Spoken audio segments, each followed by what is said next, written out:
কবিতা ছোট্ট খোঁজছাবাই। কবি অন্নদা শঙ্কর।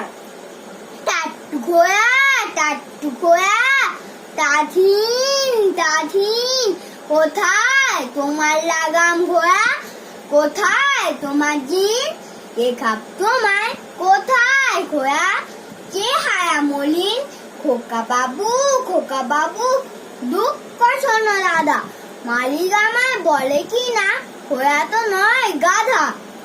দেয় না দানা, দেয় না চানা, গত হলো আধা। টাট্টু ঘোড়া নাকে পড়াই দই, রুমাল পেতে আঁখি পিঠে লাফ দিয়ে চই। কদম চালে চলো ঘোড়া, গড়িয়ে না পড়ি, খোকা বাবু তাধীন, খাঁচা তোমার লাগাম খোকা, খাঁচা তোমার জিন, দানা পানি পেলেই খোকা, চলবো সারাদিন। নমস্কার।